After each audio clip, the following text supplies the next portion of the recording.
Hi everyone and welcome back to my channel. If you're new here, my name is Megan Dang. I'm a type 1 diabetic of 19 years, and for this video I'm going to be talking about my diabetic story and kind of just my experience with being a type 1 diabetic for so long. I'll start off the video talking about my diagnosis story a little bit and explaining just how that all came to be. I actually made a video back in high school, I think, about how my diagnosis went down, but for any of you that don't know, I was diagnosed when I was 3 of May 2004, and essentially what happened was that my parents noticed I was very sluggish and I didn't have a lot of energy for a 3-year-old for a while.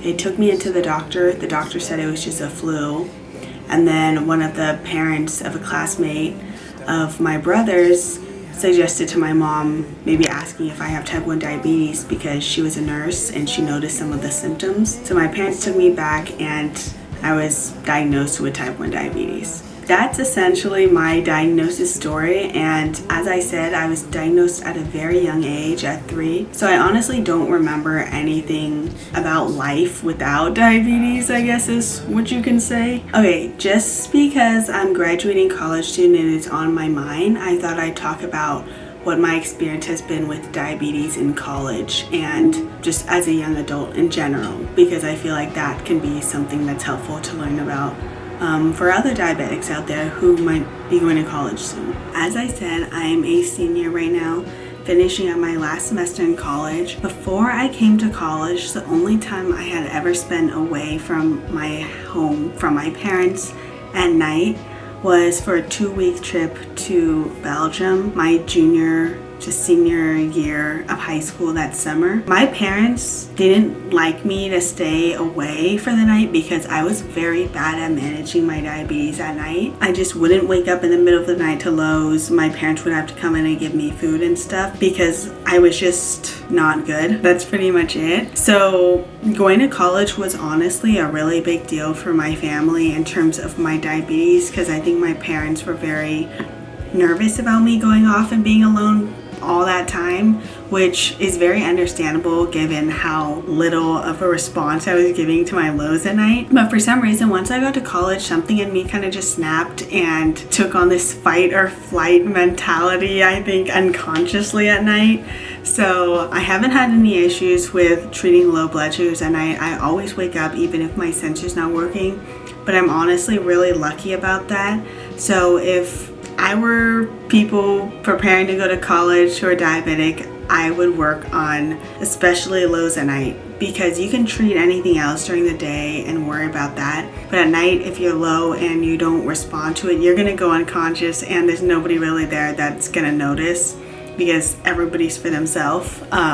You're grown up now, I guess. In terms of social aspects of diabetes in college, I haven't had any issues with it. Nobody cares, nobody says anything.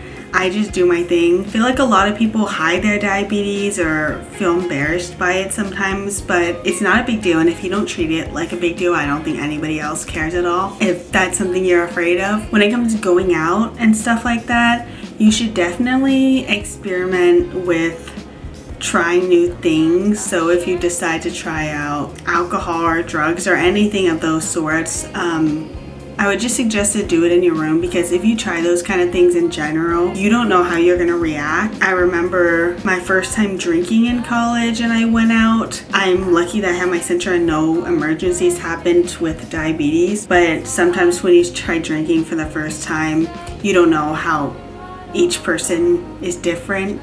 So you should definitely try it in like a safe location with friends and have lots of snacks and have your sensor on, and just make sure everything that can help you is there to help you in case of any kind of emergencies. That's what I have to say about college and diabetes. If anyone has any questions about my experience, any specific things, feel free to leave that below and I'd be super happy to talk about it more. And finally, I'm just gonna kind of talk about my view on diabetes, I guess is what I'll call this topic. Diabetes, I've always seen it as something that's going to be with me for the rest of my life. It just seems inevitable to me, but I have to remind myself that new technologies are coming out every day. Insulin just became a thing, I think in like the 1930s or somewhere around that time. So it's fairly recent, so something new could definitely develop in the future. So I try to be optimistic about that and remind myself about that. I don't think I'm a pessimistic person when it comes to diabetes, but I feel like I've just kind of accepted our fate and